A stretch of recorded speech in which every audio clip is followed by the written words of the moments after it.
Oh, my dear sister-in-law. Such a shame about the infertility. Guess the dream of a bouncing baby for William just went up in smoke, huh? Speaking of smoke, are you finished fumigating the house yet? Can't wait to get back in there and breathe easy again. I'm on my way back as we speak. The movers are already here to take everything. Movers, huh? Sounds expensive. Hope William's new job can cover it. Speaking of which, have you found your new place yet? Wouldn't want you two lovebirds to be homeless on the street. Georgina, is this really necessary? We both know things haven't been working out and I'm leaving. There's no point in these barbs. Barbs? I'm just making conversation, Diane. Besides, you can't blame me for wanting a little peace and quiet around here. Your constant presence has been, well, let's just say it hasn't been a joyride. So you used line to say those hurtful things to me? Couldn't even pick up the phone and have a decent conversation like an adult? Line was convenient. Besides, I was busy. Busy celebrating the fact that you're finally out of here. Free up the house. Frees up William's paycheck for some real fun. You know, the kind you can't get with a nag like you around. I see. So it was all about convenience and fun for you, huh? Not about what was best for the family? Family? Don't be ridiculous.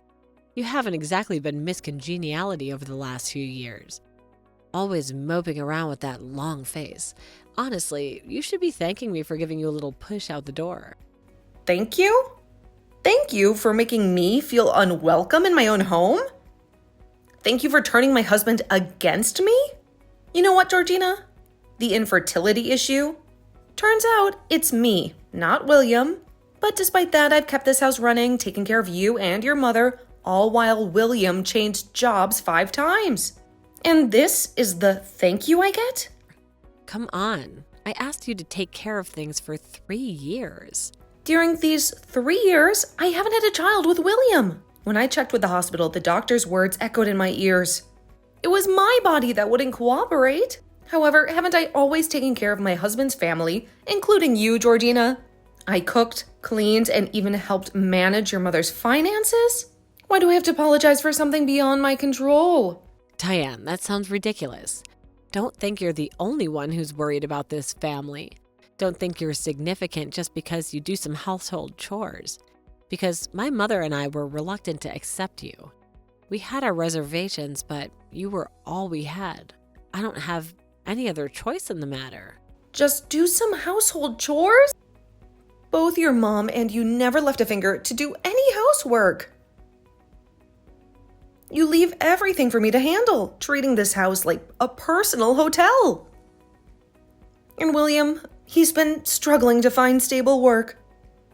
He has changed jobs 5 times in 3 years, each time with the promise of something better, but ending up with even less security. And I've had to endure all of it. The constant stress, the financial strain. No, on the contrary. My brother is very admirable. What? Admirable?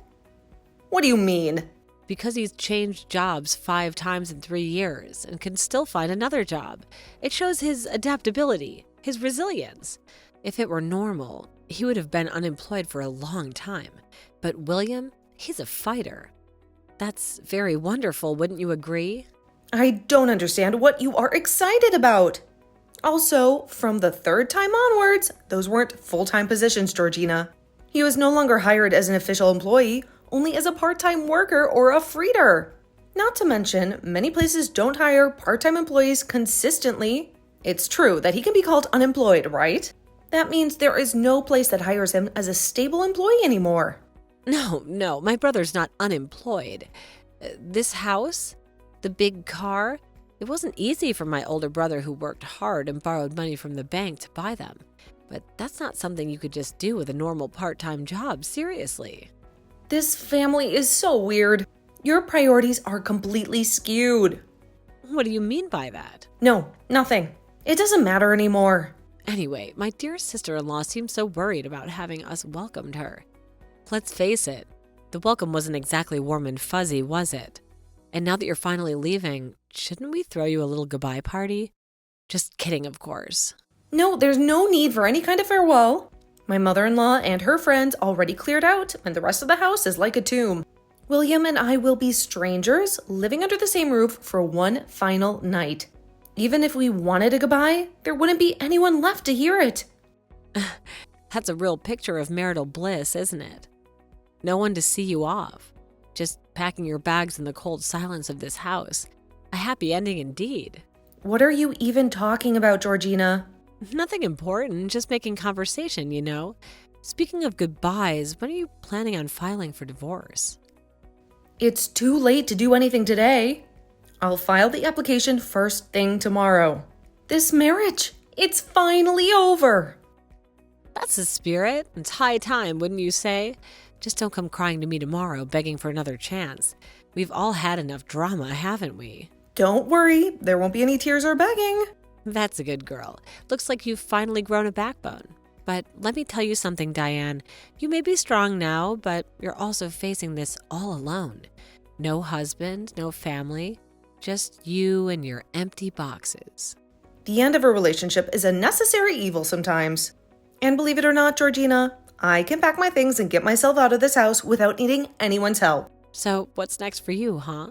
Divorced and childless? What kind of future is that for a woman?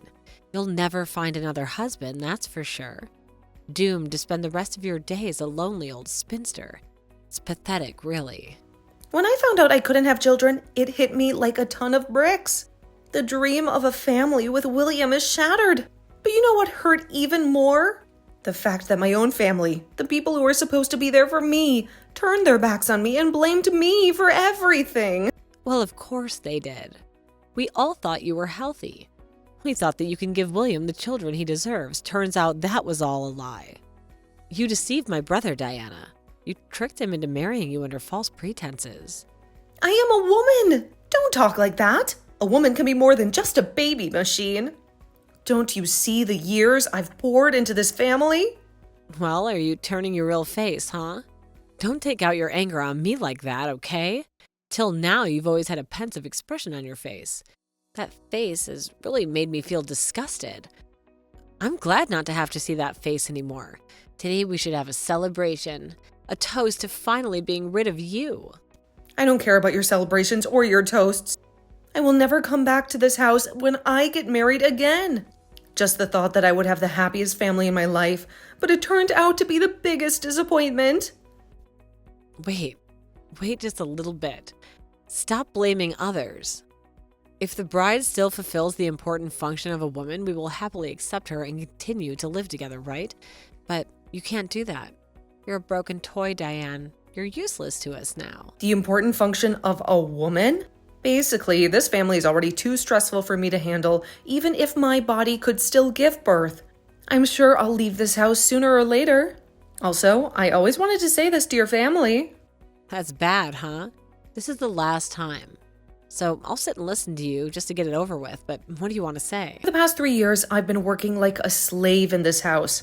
The husband can't hold a stable job. There's almost no income. Your mother uses every penny of her savings only to show off to her friends with their fancy vacations and expensive clothes.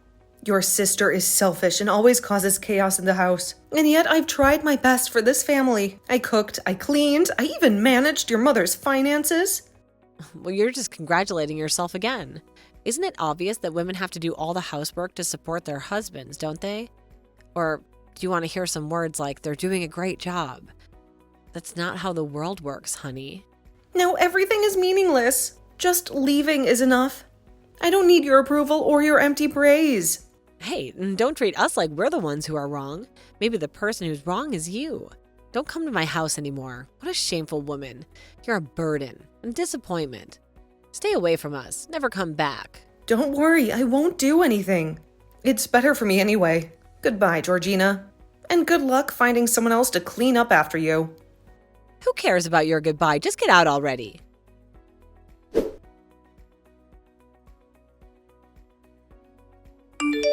Sister-in-law, hurry and listen to the phone. Sister-in-law, pick up the phone now. Huh? What's wrong? Stop being annoying like that. How dare you sell our house and car without saying anything? Just because you were kicked out of the house, you're doing too much up there. Houses and cars are all taken away. You must be responsible for that, stealing like a common criminal. Well, I don't know anything about selling a house and car, but it must be because of that whole mess, right? Wouldn't you agree? Don't pretend like that. That's unbelievable. You wouldn't dare. Return the house and car immediately, or I'll call the police, do you understand? Anyway, how could I sell someone else's stuff? I'm just selling my own things. Calm down, Georgina. What do you mean, own your things? The house is in William's name. The car is registered to my mother. Don't try and play dumb with me. In other words, it's not what you think. Our property wasn't sold illegally, but rather it originally belonged to your sweet, naive sister-in-law.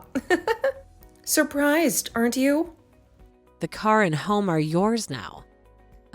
What nonsense are you talking about? There's no way. Why do you think that's impossible? Because I never worked a real job according to you? Because I took care of your entire household while you sat around like a king? Because you didn't have a job in the traditional sense. How could someone who doesn't work afford to buy a house or a car? So stop this ridiculous act. Who said I don't have a job? I may not have fit into your narrow definition of work, but I worked nonetheless. You had a job? Didn't you just do housework? You couldn't even give birth to a baby anymore, so what good are you? That's right. Though I cannot give birth, that doesn't define my worth. And the belief that having children is women's work is definitely wrong. We are all people, so you should understand, right? How would you feel if someone said something similar about your own capabilities, huh? I'm completely different. Don't be jealous because you can't do the same thing, sister-in-law. Oh, I'm sorry, my ex-sister-in-law. I don't want to be called your sister-in-law anymore, Georgina.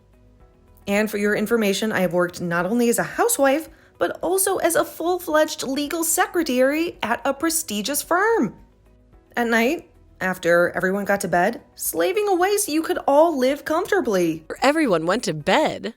Don't talk nonsense because my brother works a super freighter. He's out at sea for months at a time making a ton of money. Super freighter? So what is the difference with a normal freighter? Don't tell me you actually believe that nonsense, Georgina. William hasn't held a stable job for years.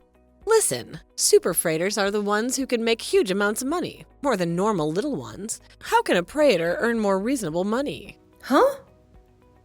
Freighter? You mean a freighter, right, Georgina?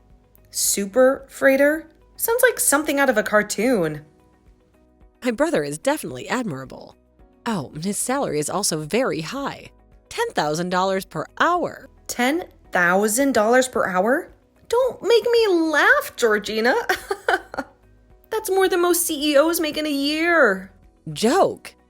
Anyway, my brother was a superb fighter. A financial whiz, I mean. And he supports our family all the time, always bringing home the big bucks.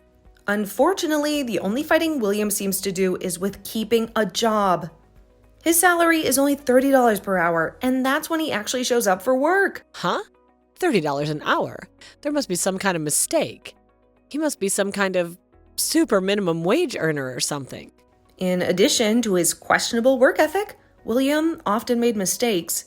So his working hours were reduced and his monthly salary was only around $700. It is much lower than the salary of a newly graduated college student. Unfortunately, he isn't a super freezer showering us with riches like you said. No way, stop lying. He earned at least $700 per month. That's barely enough to cover rent. My family budget might definitely have a deficit. Yes, your family is in serious financial trouble, Georgina. A truth you seem to be conveniently ignoring.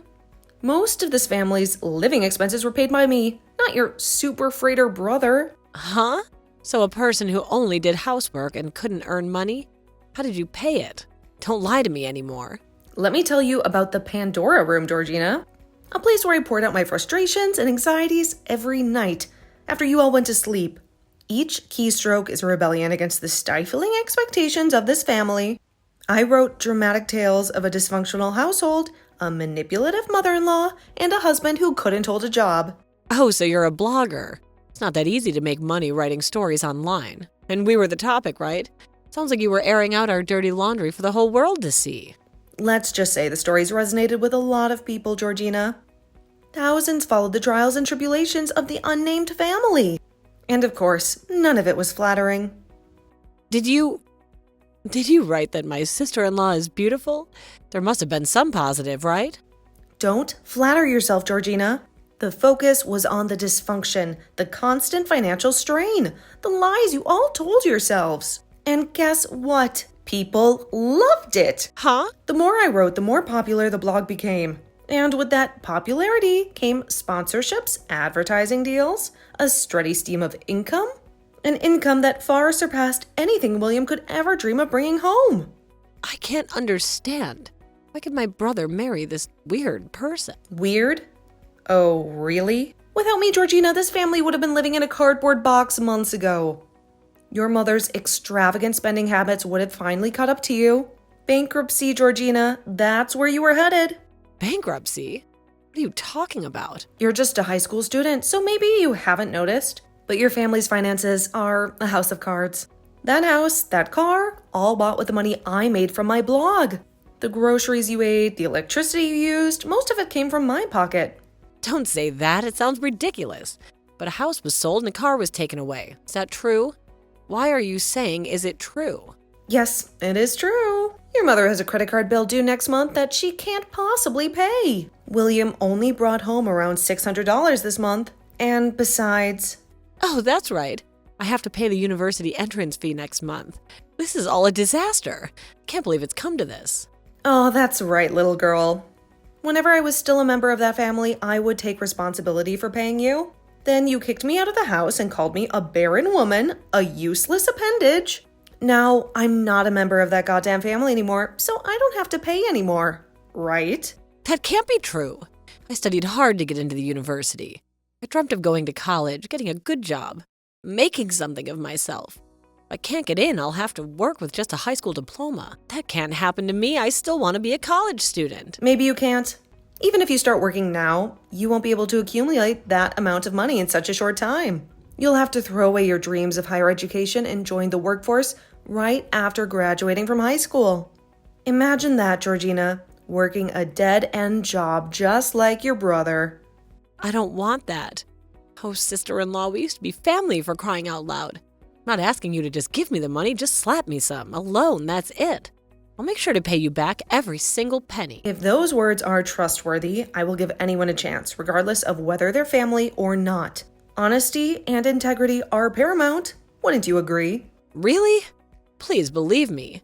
I'll definitely pay you back. I swear on everything I hold dear. Is that okay with you? Can you answer my question honestly, Georgina? Okay, what's that? You said you would return the money. So when and how? Be specific, Georgina. Huh? When will I return it and how? When will you return it? And how? Don't tell me fairy tales about pocket money. Your family is drowning in debt, remember? Oh, from the pocket money I received from my parents. However, your family struggles financially. How can you afford it? Isn't this just another empty promise, another lie you've learned so well from your brother? Even though you said that, don't you understand? University education is the only way I can escape this dead-end life, this circle of poverty your family's trapped me in. Do you know how much university tuition costs, Georgina? Besides the entrance fee, there are also housing costs, meal plans, books, and countless other expenses. Do you get it? What about that money? To pay off the tuition, I'll have to work part-time until graduation, every single night if I have to. University tuition's about $100,000 per year, right? The tuition for 4 years is about $500,000, right? If it's only about that amount, that could be managed with effort. I'm young and strong. I can handle it. Well, according to my research, Georgina, the university you want to attend is a prestigious private institution. They have a reputation for excellence, not affordability. I don't want to lend you any money, and quite frankly, your plan sounds like nothing more than a naive fantasy. Huh? I already said I'd pay you back. So I put my last hope in you. Why? Because you're the only one who understands. Don't you remember all those times you complained about my family's spending habits? We were on the same team once, weren't we? I said I'd give it back properly. Every single cent, with interest. Listen, Georgina, university admission fees are separate from tuition costs. Your university admission fee is $300,000, and the annual tuition fee is a staggering $500,000. The total cost until graduation is a whopping $6,300,000. Oh, don't tell me you don't even know your own admission and tuition fees. Didn't you say you would definitely pay it back? Besides what we just discussed, there will be costs for textbooks, living expenses, transportation, and who knows what else. Isn't that all the money that you can earn from a part-time job, flipping burgers or stocking shelves? How can I lend you money when your plan hinges on such a flimsy foundation? If you get it, go and find a company that hires high school graduates with zero experience and a mountain of debt. Why is it so expensive? My wonderful university life gone just like that. Damn it, sister-in-law. I'll make enough money to pay for my university tuition. Hey, let's go back home. Even though this house is no longer ours, maybe there's something we can figure out together. Yeah, right. No way. What should I do now? I can't come back to that house, not with everything I've revealed. My family is about to be in debt, and seeing their struggles would just make me feel even worse. I want to say thank you for divorcing me, Georgina. In a twisted way, it forced me to become independent and find my own way. Damn it. If I knew this was going to happen, I wouldn't have kicked you out. It's too late to regret now, Georgina. Work and learn how to cope with the life on your own. Maybe after 10 years, weathering the storms life throws at you, you will become a better person. It's unlikely, but there's still a chance. Now, if you'll excuse me, I have a plane to catch. There's a new city waiting for me, one filled with opportunity and freedom from the likes of you and your family. Goodbye, Georgina.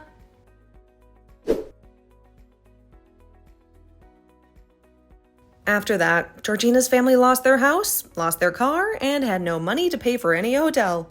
Shame hung heavy in the air as they shuffled out of their once comfortable home, the weight of their empty pockets mirroring the emptiness in their heart. Looks like that family has been begging in the park for a while. One day, Georgina approached a well-dressed woman, but her pleas for help were met with a disdainful glare. "We work for our money, young woman," the woman sniffed, clutching her purse tighter. Georgina looked for a part-time job after graduating from high school, her resume filled with nothing but empty promises. She can't recruit anywhere due to their insolent and disrespectful attitude. On the other hand, I became a famous blogger thanks to that family, my scathing social commentary resonating with millions. I built a loyal following, my online persona a stark contrast to the quiet housewife I once was. After all, I will prioritize myself and enjoy my life on my own terms. No longer would I be defined by a family that never valued me. The future stretched before me, brimming with possibility, and I embraced it with open arms.